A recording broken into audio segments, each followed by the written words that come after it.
Hello, everybody.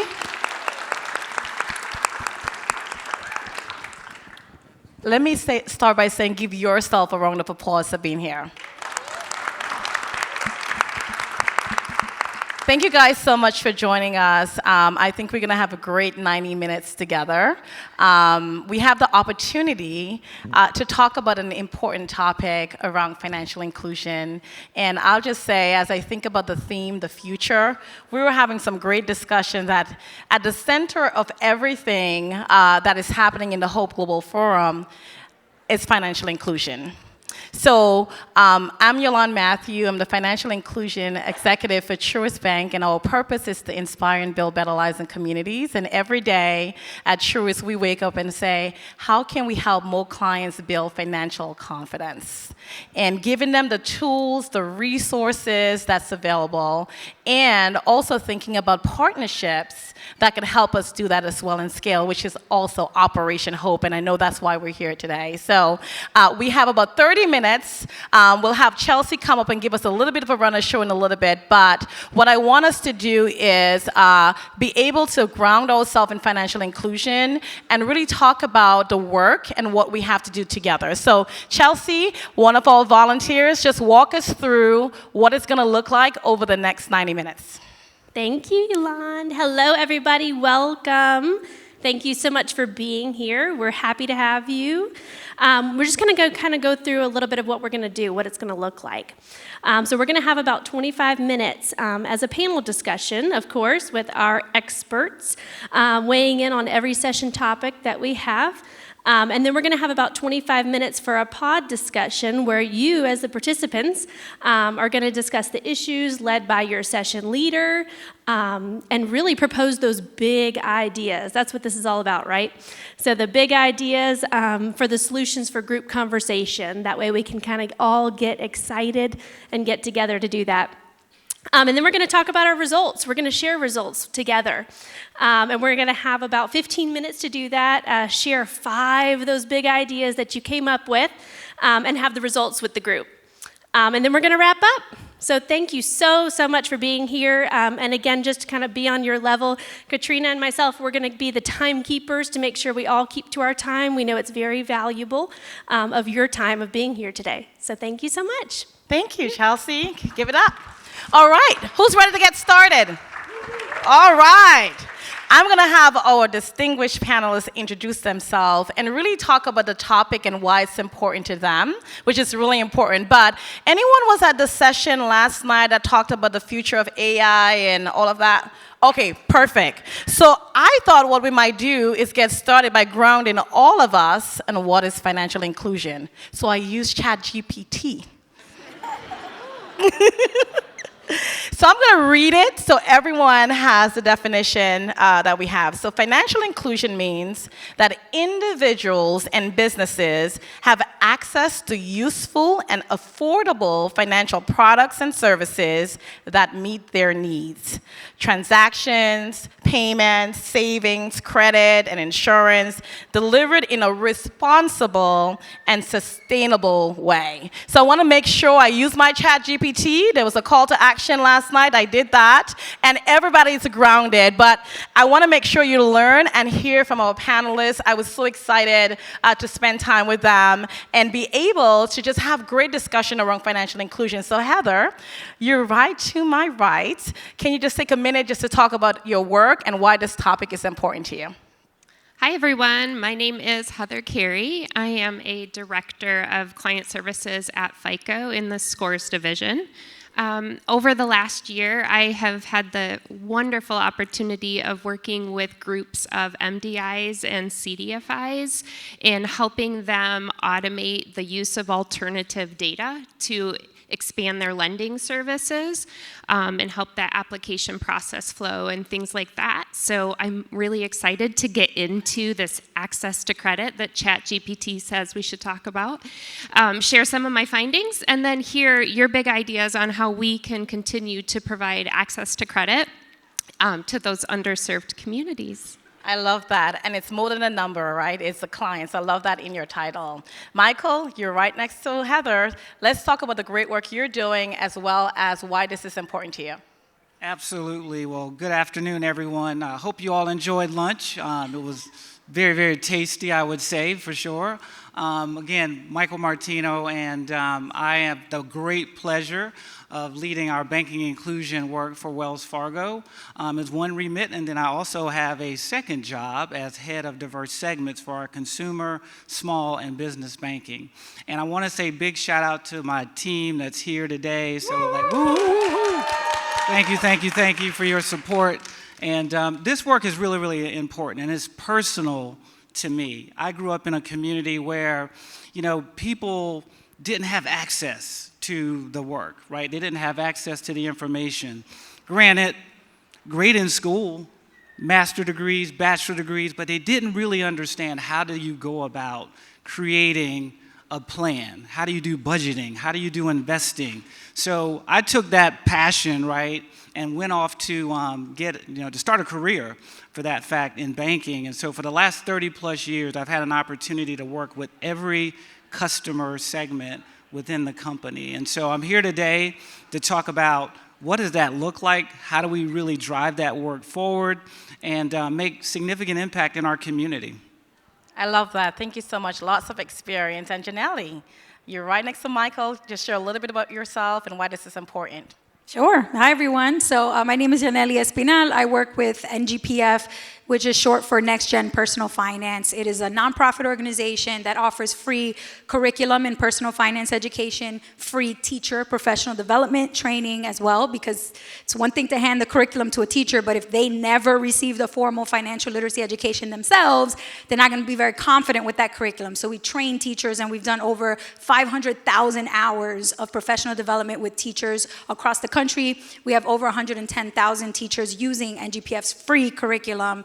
And then on top of that, I'm like Michael here, I have two jobs. I also work as an advocate at our affiliated organization, which is also a nonprofit called the Mission 2030 Fund. And through that organization, I actually get to work with lawmakers in public policy, and we get to work state by state to get the laws at the state level to change. So education is a local issue. So, I wish we could wave a magic wand at the federal level and all schools would teach financial literacy, but that's not how education works. It's a local control issue. So over the past few years, I've traveled state to state to state. I've testified in hearings before Congress, before state level Congress, and also the House to essentially make a case for why they should vote yes to require a full semester course just teaching personal finance in every single high school, every public high school in the country. And so far, we've gone from 8 states in 2020 to 26 states as of June of this year that require this class. Isn't that great? And we're with you and making sure we get that done, which is awesome. So we're going to jump in. I'm going to say we're going to have about 25 minutes, as Chelsea said, but start thinking about your big ideas, because we're going to come to you and you'll have an opportunity to share with us. Michael, I want to kick us off as we think about the work for the private sector and just how we can make an impact. So the first question I have is, does the private sector have a role in supporting economic inclusion? If so, how can they best lean in? Yeah, that's a great question, and I would tell you that it's critical that the private sector gets involved in this work. It can't just be, the government and other, institutions, nonprofits. The power that the private sector can bring to the table is absolutely critical. And so at Wells Fargo, and again, I share that part of my remit is banking and inclusion. And that work is a 10-year commitment that Wells Fargo has made. And it's really about creating pathways for the unbanked and the underserved to be able to get access to banking products and services and financial education. And I would also say, and I think you probably heard John Hope talk about this yesterday, John Hope Bryant, and the whole conversation was about scalability. I really want you to think about that as you think about big ideas coming up here shortly, is what does that look like, right? And so our Banking and Inclusion Initiative is one that we're incredibly proud of, and we use an ecosystem at Wells Fargo to be able to bring that to life. So what that means is we work with marketing, we work with our product partners, we work with our community reinvestment partners. I see my colleague, the president of the foundation, Darlene Goins, in the building. We see you, darling. We work with them So it's truly an ecosystem at the end of the day, and like I said, we're incredibly proud of the opportunity to be able to serve. Yeah, I love that. Ella, you want to add to that? I'm so sorry, I'm getting so excited up here. Let's go. Woo! Talking about scalability and access, really what I think the private sector can do, and we heard about it in the earlier session, is marrying kind of that fintech, the community lenders, the larger. If you think about all the data, and next year is probably going to be an exciting year. We're going to have some access potentially to that consumer permissioned open banking data. And if you think about an application process currently, if you are one of the 53 million borrowers that doesn't have a credit score or a stale credit score that's 0, or potentially one of the 80 million borrowers that's got that blemished credit and you're really limited on your access, that process for you to get an application is different and it doesn't feel as good. Because the community lenders will use that data, or Wells Fargo, they'll use that, but they can tend to take a little longer. They're going to dig through a bank statement to find a healthy financial habit that maybe isn't accessible on your credit data. But if a fintech can help merge with some of that digestible data and help get that into the community lenders in a way that they can read it quickly and compliantly and be transparent with a consumer, then they can actually automate those processes from that application and help that consumer build the trust we were talking about, from that community banker all the way to that fintech digesting the data all the way through. Yeah, I love that. Michael, you had some really good point in terms of the initiatives that you were doing together with Wells Fargo, and how the data can help us in terms of the behaviors to really help clients and think about inclusion, which is really important. So I'm glad you're excited, because this is an exciting topic. When you think about, and I'll go over to Jelani, education is something that you're really passionate about, and I love that. And we had great conversation around technology and AI. Would love to hear from you. How can we better integrate informal economies, and what role does technology and AI play in the future of financial inclusion? Wow, I mean, I know this conference is all about the future, but I have to mention what's happening presently. In schools all across the country, we have technology being used to teach students about money. And I'd be remiss, I personally don't know anybody who does not use technology for their money management, whether that's to check the balance on their online, on their online mobile bank app, whether that's to transfer money to a friend or family member, whether that's to check their credit score. I mean, we all use technology to handle and manage our money. So when we're talking about teaching financial literacy education in a classroom, how can you not include technology? That means that you're not teaching modern money. You're teaching balancing a checkbook. We're not doing that anymore today. I'm sorry. Look, if you still do that, that's fine. I don't think Target accepts checks anymore, just so you know. But the kids these days, they're not going to see a checkbook probably. They're not going to write physical checks, right? It's digital transactions. So if we're not talking to them about technology and AI and where that overlaps with money today and also in the future, we're failing them. We're not preparing them for the future of finance and financial inclusion. And then the last thing I'll say too is that there's no way to engage students in the classroom if you don't talk about technology, right? Like, they literally will go to their phone while you're teaching if you bore them, and they will go on TikTok because they're not engaged with what you're doing. So what we do is we try to prepare a core of teachers to use engagement strategies. So they're actually using technology, whether that's a simulation of the stock market, to actually, look at what would happen if you had the diversified investment portfolio versus taking a super high risk on one company. What would the difference be? Let's compare as a class and let's simulate this investment process. And that way they don't have to actually get burned with real money, but they can still learn these lessons. We actually have an online banking simulation where students can go online and they can pay their bills, like they can do an automatic bill pay, and they pay their Getflix bill, and they pay all the things that come up on their, on their account every month. If we don't give them a chance to practice now using technology, they won't be prepared when they graduate. And we see that with like law school, right? They have clerkships while they're in law school. You see that with medical school. They have cadavers to practice. How can we do financial literacy education without the technology to practice managing the money? So to your question, like, the technology is a core part of financial literacy education. And I would venture to say, if your classroom is missing this piece, you're doing a disservice to the students and their families. I love that. I love that. Michael, would you add anything to that? Wow, that was a mic drop.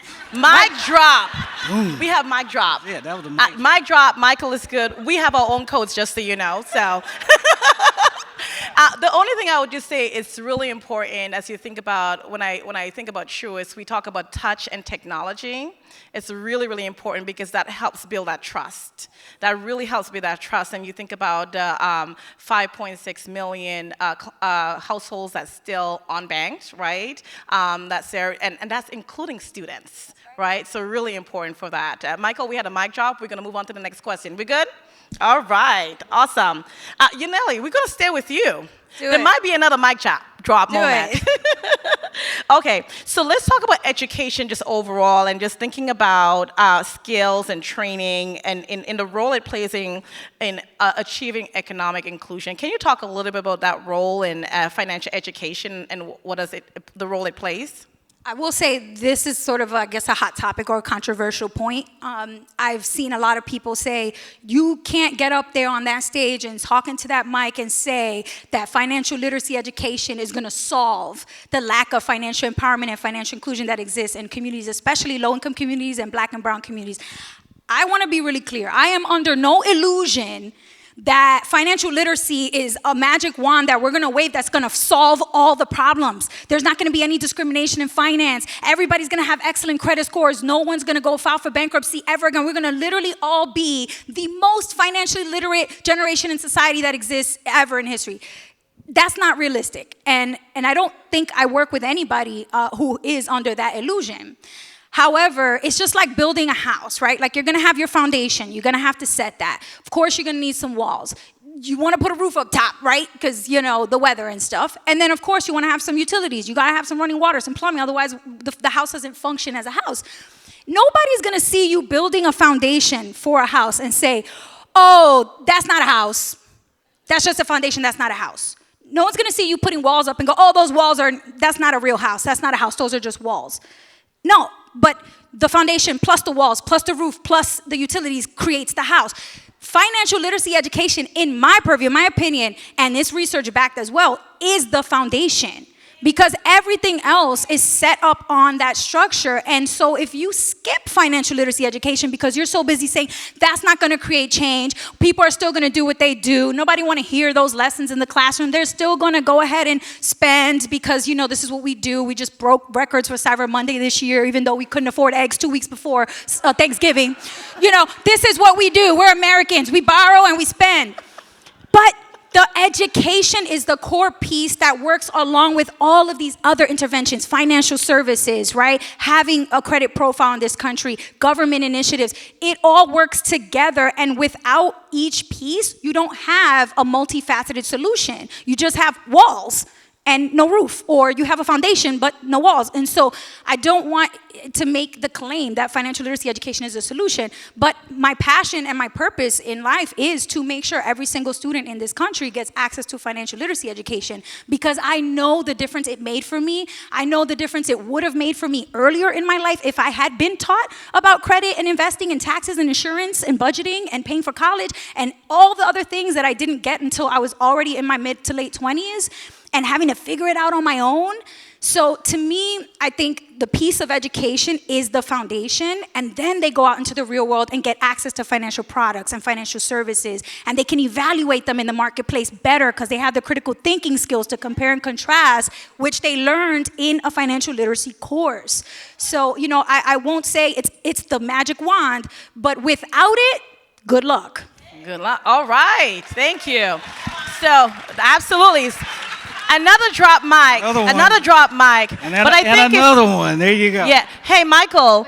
Michael, definitely a drop mic. Heather, I'll go to you in a minute, but I want to make sure as we think about financial education and financial literacy that we don't miss the opportunity to talk about the great work that we're doing with Operation Hope and all of the clients I see. Hi, Geraldine out there, that the story about that one-on-one coaching. that is delivered to clients. Now she's a homeowner, right? Because of that, she didn't have a credit file. She got a one-on-one counseling. So Michael, just talk a little bit about, Truist has a partnership with Operation Hope with over 10 years. You're also in it. Darlene and I talked about this on our last year at the forum. Just talk a little bit about financial education and that one-on-one coaching and counseling that Operation Hope delivered and in helping with the financial education piece. Yeah, I think that's a great point that we need to bring forward. I couldn't say enough about what you just said in terms of creating that foundation. But once that's done, it's really about how do you have mechanisms and frameworks to be able to really bring that sort of thing to life. And I always like to say that the work is plentiful and the laborers are few, and that's this work.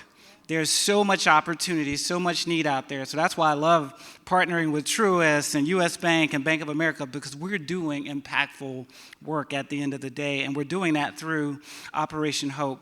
And we are literally changing people's lives through this work. It's the one-on-one conversations. It's people moving to this country with a second language or English being their second language and needing to create trust, needing to create advocacy for them. There was a story that one of our clients through Operation Hope came in and said, when she got to America, and she had no idea how to navigate, and she remembered going to the bus, and the bus driver said, your fee will be, $10. Well, she gave him a 20.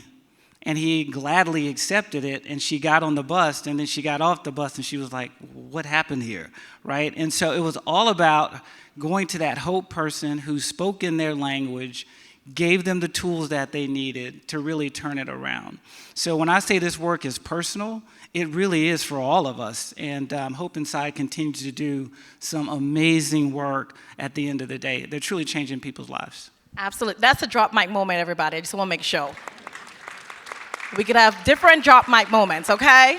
All right, Heather, let's go to you. This is really, I know you're passionate about this, and when you think about the public policy, right? How can public policy and government initiatives effectively address the barriers to economic inclusion? Well, I think this can go in a million directions, and if I could take it to probably a very small space and talk about credit data, thinking 2017, we started to kind of see the purging of public records, kind of moving off of credit data, and since then we've seen the medical collections be eliminated, although FICO knew long before that they weren't predictive, but that's neither here nor there. Then you go into COVID and we saw some delinquent payment suppressions. This year we've started to see student loans come back into payment, and now we can see that delinquency. And the financial institutions are going to be tasked, and the whole industry are going to be tasked with understanding what a non-payment for a student loan means now, because it might mean financial habits, or it might just mean 4 years of payment suppression, right? So I think as we see the public policies, we see that ripple effect of one public policy and how it can really impact the credit data and how people access it and use the credit data. Again, this coming year, we might potentially see some buy now, pay later data coming in, and that's potentially a very different population as well that has leaned into this access to credit piece and not into maybe a traditional credit. And as you're thinking of your big ideas, I really want you to think about the ripple effect of a small regulation and what that can do for a consumer, not only how they change their behavior, but then how it has to be then interpreted by the industry that's using that data. And then we have to educate it back to them. So now we have to change the way we understand the data and then tell them how we've changed it so then they can change their habits. So it's quite a cycle. I know there are big, large regulations and policies that we heard about this morning, but that's something as we're talking about big ideas today that we might want to keep just in the back of our minds. That's a drive moment for you to really think about in terms of the big ideas, because when you think about the data, it really helps inform us, right? And as consumers, whether you're small business or consumer, it's important for us to understand public policy and what does that mean to also change behavior. So I actually really appreciate you challenging us to do just that. Michael, anything that you might add there? Yeah, I'd love to double click on that one, and I will take it that public policy and governmental initiatives are incredibly important. The government has this really cool ability to convene you.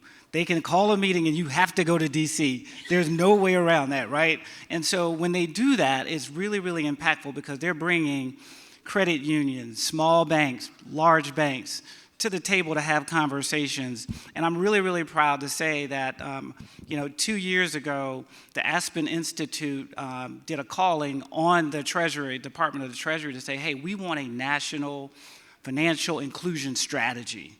And we signed on to that because we felt like it was really important, right?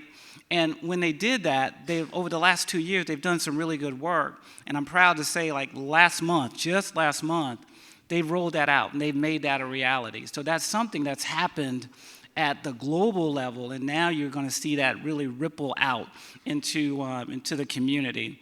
And our work is really important, right? All of our work is important. And one of the things that we do through the banking inclusion work is to bring some of those things to life. Part of what the Department of Treasury is going to focus on is all things financial literacy. They're also going to focus on products and services that will help underserved and unbanked individuals. 5.9, you shared 5.6, unbanked, those are Black, Hispanic, Native Americans that we really, really want to be able to have an impact on at the end of the day to create financial success. Yeah, and it's higher, in those communities Absolutely. than everybody. Can I add one thing? Sure. Just in terms of the policy work for schools to require a class about financial literacy, that it takes a lot of resources. It costs a lot of money, right? Because you have to go state by state by state, and each state has a different legislature. So you now have to restart the whole process again of sharing research with them and studies and conducting, the surveys essentially from their own constituents to say your own voters right here, the parents in your public schools, want this class to be a requirement and not an elective. But you also have a lot of lawmakers who themselves, they think that they've already done this. Like they check the box in their mind, we did this. So for example, not to call them out, but working on the state of New Jersey right now, in the state of New Jersey, a lot of lawmakers are like, we did this. We have a requirement. We require financial literacy in our high schools. But there's a loophole where you can take financial literacy or business or marketing or entrepreneurship or economics and when you give a list that long to kids, chances are they could take a great class about marketing but have never learned the difference between a credit union and a bank. They've never learned the difference between a checking account and a savings account. They don't know what a Roth IRA is, even though they probably have a job and qualify for a custodial Roth IRA, but they don't know about it because they never got the class about personal financial literacy, which is different from economics, which is different from entrepreneurship, and different from business and marketing. And not to say those classes are not important. They're all electives in most high schools. But the core class that I think the research shows public policy needs to move to a requirement is the personal financial literacy class, which has all of those core component units and topics that we really don't cover in social studies or math or science or an elective. And so that's really what I think the work around public policy has to be, is can we educate our lawmakers, get them to understand that we have to really close the gap. We went from 10% of students with access to a guaranteed semester-long class to now 63%. So we're really making strides, but we have a long way to go because right now we're not including, we're talking about financial inclusion, we're not including the other 40% of kids who won't take the class. When they graduate, they won't know how to file taxes or what's a credit score, and yet they can sign on the dotted line for student loans and credit cards, like I did when I was 18 without knowing what I was signing. And if we're going to prepare them for the real world, then we have to give them the education before they turn 18. And schools won't don't really do it unless they're required to. It's not the school's fault. I started my career as a classroom teacher, but I already had so many standards that I needed to cover and objectives that I need to include in this much time. So if it's not required, I'm sorry, but I just can't get to it before May and June. Like, I can't. So now if it's a requirement, I'm going to prioritize that instruction and make sure my kids get it. Awesome. Thank you so much, Elaine. So I'm getting the hook on the time because we could go on for a long time, but I just want to, in 30 seconds, if we could just wrap up with this question. There's a lot of transformation being done. Like, how do we make sure that this is not just short term? How do we sustain this? Heather, I'll start with you, and then I'll go to Michael. Absolutely. I think we've talked about it. It's education, and I'm going to speed up because I only have 30 seconds. But you think about some things that we pioneered, FICO, when I've got some of the team here that rolled out credit access that started saying, hey, what if we told people what their score was and how to educate them? And that we know an engaged consumer is a stable consumer. So we started that education piece.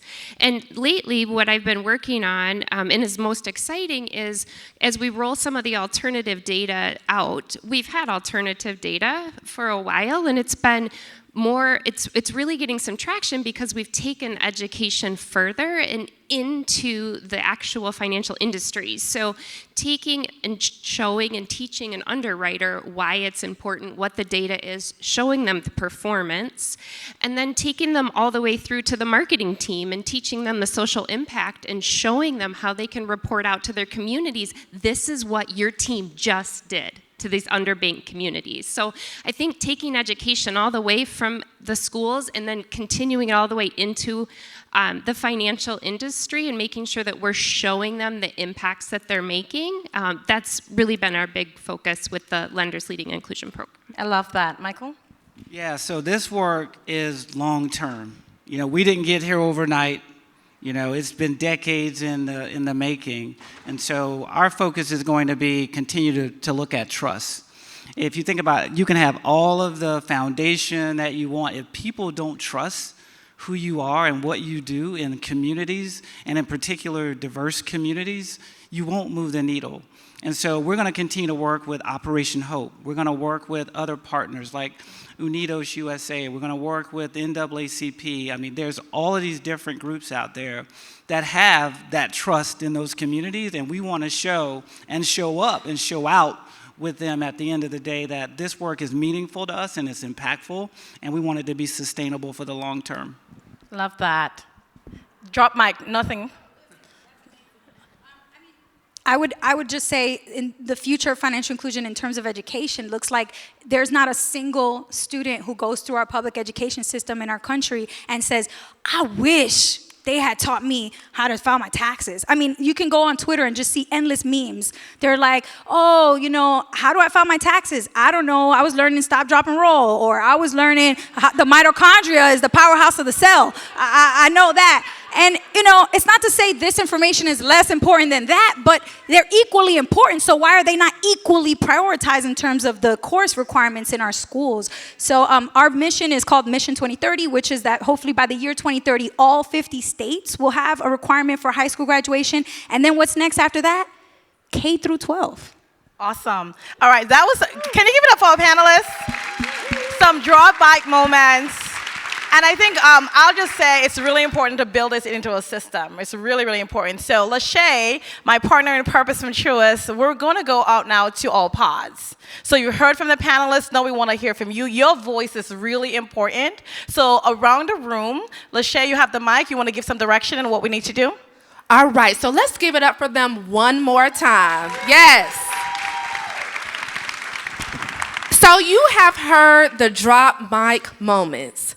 Now it is your turn as the audience to drop your mic as we have an opportunity to come to the 6 stations that we have, our pods, where you have an opportunity to come up with the big 5 ideas as it relates to the future of economic inclusion. So let me say that one more time because this is your time to shine. We're talking about the 5 big ideas as it relates to the future of economic inclusion. And so with that, my partner in purpose as well. We're going to go ahead and have you come to the nearest stations. We're going to go ahead and set up these two where we want to make sure that everyone in the room have an opportunity to come to these boards. Yes? Y'all see these boards? We have 2 on that side, 2 in the middle, and then 2 on the other side, okay? We have our instructions. How long do they have? So with that, we have 25 minutes to begin. And so you see these people in their purple vests. One thing we do love is the color purple. And so what we're going to do is have an attendee at each station where we're going to help you. We have the markers. We're going to help keep your time. We're going to make sure that you come up with your 5 big ideas. And if there's an opportunity where maybe there's an idea over there that mirrors an idea over there, guess what? We're going to combine them, okay? So we're going to take the next 2 minutes and 19 seconds to come over to the board that is nearest us. So we begin, and we're going to give you additional instructions just to make sure you understand your assignment, and you can have your drop the mic moment as well. Absolutely. Thanks, everybody. Seconds. It's my favorite time, 30 seconds. Thank you all so much. All right. Okie dokie. All right, I see some pens still going. I will count down to 30, 29, 28, 15, 10, 9, 8. Is Janet? Okay, I was like 7, 6, 5, 4, 3, 2, 1. Who's standing need to give us $1 million? Whoever is standing. Instead of dropping the mic, we're going to drop some dollars, okay? All right, you're in the corner. You're good. You're good. So we want to be able to come back together and hear from you and hear your big ideas. So I know that we have our volunteers. So where is Lachette? Okay, perfect. Partner in purpose. Go right ahead. All right, excellent. So with that being said, You want me to give you mine?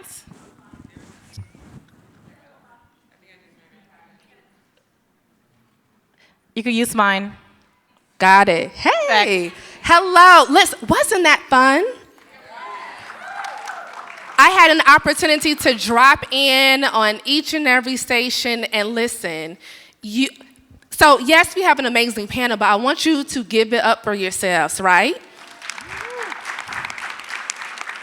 So here's what we're going to do. Now, I know every pod and every station have those 5 big ideas, but we want to make sure that we have enough time, so we're going to have you to share one. I know. That's a dry mac. Ooh, how do you choose? How do you choose when they're all they're so equally important? I know. So with this, we're going to turn it over to our pod number 1. And so we're just going to give them a few times, or just a few. Oh, we're ready? We got it? All right. So for this pod number 1, we have one of our attendees who want to share one of their amazing ideas. One. I am. Entry and exit financial assessments. Because, see, every individual is different, and assessments, tests is just not SATs, LSATs, just don't work for everybody. So we need to come up with the entry assessment for each individual in these schools to see where they are with financial education. See if you understand money, how to work money as a tool. What have you learned about money? You know, we need to know where they are. And then we need to take them where they want to go. What's your dream? But then we need to figure out, okay, we see where you are. We know where you want to go. So now we're going to come up. Our job is to come up with the vehicle to drive them to the destination of their financial goals. All right. Listen, so I heard data, I heard education all wrapped up in one. So let's keep this train going. And let's go ahead and go to pod number 2. Hello, my name is Anna Scott from the Stand Together Foundation. Nice to see you guys all today. Our group had a conversation around children and how to get more kids actually interested and engaged in the space. How many of you guys have kids who are super into, or know kids who are super into Roblox? Who ask for Roblox gift cards for like every, right? So this is the currency that they're operating with right now in this like gaming space. And so our concept was to leverage the attention that kids are paying into these virtual spaces and use that as an opportunity to implement some of these literacy and financial tool exploration. So similar to what you were talking about with getting that technology into their hands as early as possible. They're already there, so we're meeting them where they're at with that currency. And if I can cheat just a teeny bit. No cheating. No cheating. I'm just gonna say the words remedial bank. If that is interesting to you, I would love to talk to you about it later because it's something I'm working on. But that's all I'll say. We do it together. Excellent. So, what we had an opportunity to hear was AI, gaming, and financial education all rolled up into one. Yes? Awesome. So let's go ahead and turn it over to pod number 3. Hey y'all, let's hear it for the pod. Woo-woo! Okay, so I'm not cheating, but everyone just read the board while I talk. So we were talking about the importance of education in our school systems, but something that we sometimes miss the connect with is our parents. So how about including parents and guardian into that financial education, whether that be through school websites, through the applications, hand-holding them through that system. A lot of the times they are living paycheck to paycheck, just trying to survive. The kid comes home from school, and so we need to have them accountability and connect the two and bridge that gap. So give it up for pod number 3. Excellent. So what we heard, 2 generational approaches. We need to have incorporated into that. Yes, yes, yes. All right. So pod number 4. I'm not saying they have a theme, but they may have a theme. So we'll see if they want to share that theme in their number 1 point. I'm going to cheat, but here we go. Ooh. So the theme is required in advocacy, not optional. And the reason why we're saying is we would like to have required bank-on certified accounts for all banks and credit unions. And if you know what a bank-on is, it is if you go to a bank and you are then turned away because you did not pass check systems, it's a second opportunity for you to have a bank account that has things included in it where you mitigate the risk, such as having policy inclusions for financial literacy, and you also make sure you're protecting the incoming customer. And what that then does is it helps them to build over time where they can then come into regular banking and have access to banking products. Woo! Required, not optional. Thank you. So if this session was to create t-shirts, it would be required, not optional. Okay. All right, excellent. So let's come on over to pod number 5. All right, I'll grab pod number 5 for us. Ours actually, we came up with a lot of different things. First one we came up with was community awareness, and I think we've all kind of addressed community awareness. And if we can take the stigma of financial literacy or financial education out of the way, when you walk into a store or you walk into an establishment, you start talking to somebody about, can I talk to your folks about financial literacy? And they're all like, I think that we're all good. No, we're not all good, right? So if we can get financial awareness out there, just like we do math or just like we do science or social studies, financial awareness should be out there. We're something that we want to learn, something that we want to pass on. So we're going to run with financial awareness, and it just kind of pulls everybody all together.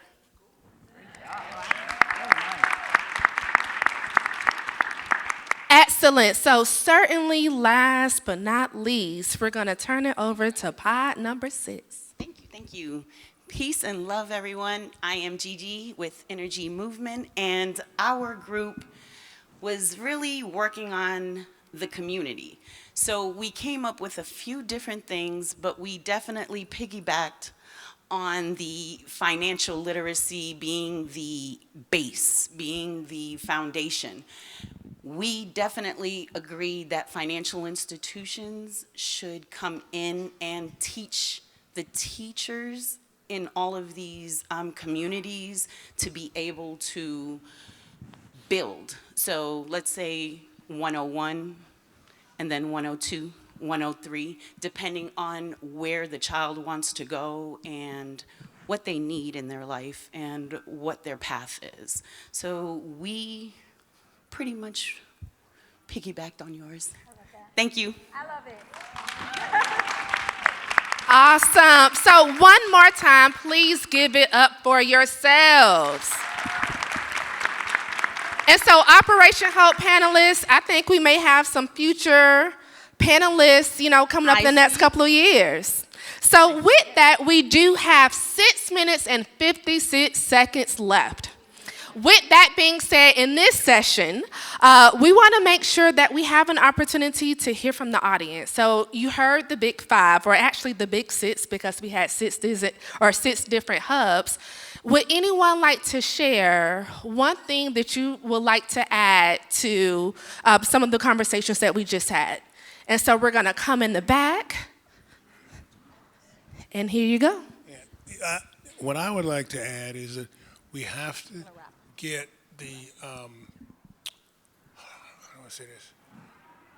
We have to be able to impart a lexicon, let's call it. Let's say a framework by which you can look through to determine what represents an economic opportunity to yourself. And in that light, develop these 7 fundamental hermeneutic principles of investments in finance. If you have a third grade education, you can grasp it. And it applies to third graders as well as 80-year-olds. And then it really helps you, and there are things you already know, but it puts it in context so you can determine, how the dots connect and how you can decide if something is making sense based on these fundamental hermeneutic truisms that are always true, like diversification is always prudent, because don't put all your eggs in one basket in case the basket falls. Awesome. All right, here you go. Thank you. So my point is kind of to pod number 6 when they was saying teach the teachers. I think that also should include like coaching the teachers on being inclusive on how they approach their students and their different mentalities, even if they may not understand them, still being empathetic and being able to listen and give them help with, keeping your own bias or your own possible ideas about money, not to be funny, but kind of to yourself. Awesome. So just to round it up, to make sure we have enough time to turn it back to our panelists, we do have one more response. Thank you. So we're going back to the board, okay? Oh, she did cheat. She did cheat. It's not cheating. Y'all said, do I want to add something? I'm adding number 5, all right? Go right ahead. Thank you. So also, we think that we should be able to establish a consumer agency that simplifies and make the terms of the disclosure very understandable for consumers, because sometimes that's where we get lost in the sauce, and also be able to provide a rating for each bank so you know which ones to stay away from.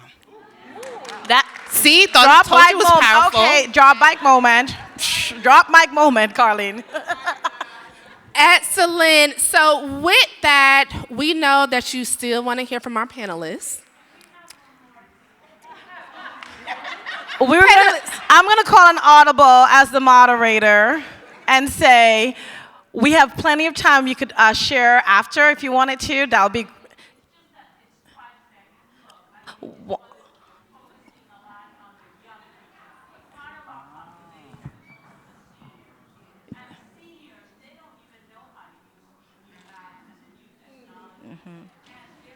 That's true. I'm learning ChatGPT. For the young people, also think for the seniors, and I won't say anything else. Okay. Generational. Absolutely. Awesome. So with that, we're going to turn it back over to our amazing moderator. One more time, give it up to her. Actually, give it up to Lachey and also Chelsea, all the volunteers, and also Wells Fargo. Thank you for cookies, which is really awesome, keeping us really good. So what we're going to do is just wrap up. You heard all of the big ideas. I want to just do final thoughts, and we'll start with you, Yaneli, and we'll end with you, Heather. Sure. Well, first of all, I really appreciate that point. And I think that this goes to each and every part of the process or of the system, right? So I talked about the foundation, the walls, the roof, and the utilities. So in this case, financial sector, education system, the community organizations, right? Each having to figure out what is their piece of the puzzle. For us, for NGPF, we are very laser focused on high school graduation requirements, including a semester of personal finance. That is what we will do. That's our zone of genius. And we are getting results. That call to action, where can that come from? Where in the community can we bring in the seniors and teach them how to use technology and include them, right? It's not going to happen in high school because they long out of high school, but where else can it happen? And so I just want to bring that point that, again, one of us up here isn't going to solve the entire problem, but together we can address all of those puzzle pieces that need to be included to get the full picture. I love that point. Great job. Michael? Yeah, so I want to just double click on that too, because I do think that it's the responsibility of not only banks, but Operation Hope and all these other different groups that are out there that can really help from the cradle all the way further out, right? And so I think it's really important that we do that. And, at Wells Fargo, we're like super focused, right, on teaching digital and experiences and things that we have in place today. And whether you're a student or whether you're a grandparent, we want to make sure that we give you exposure and we want it to be easy. Like your Apple phone, super easy. We want to make sure that being able to do banking should be easy, and that's a big focus for us. I love that. Heather? I would probably wrap it all together by we had talked a little bit yesterday on the entire life cycle and making sure that we're continuing to adjust our models, making sure that we understand the data that you're using and how that can be affected by someone's life cycle, and then continuing to be reaching out to those people at the appropriate time. So we're starting with the education of the consumers, knowing that they're going to be behaving differently at different points in their life, and therefore the access to credit that they need will be different at different points in their life, as we just discussed here. I love that. Give it up for the panelists, everybody. Just a wonderful, wonderful job. I'll just end by just saying again, the topic around financial inclusion is the center, right, of this Hope Forum. And one of the things I want to leave you guys with is we take a lot of time taking care of others on their finances. I'm going to do a call to action. As you think about how we sustain this great work to pour into others, you got to pour into yourself first.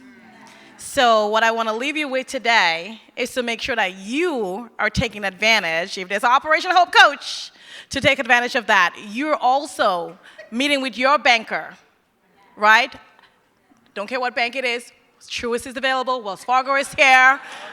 We have bankers outside. I just want to make sure you pour into yourself. You talk about the BankCon. We have that at Truist. I'm sure Wells Fargo has something. Bank of America. I'm sure a lot of banks does have it.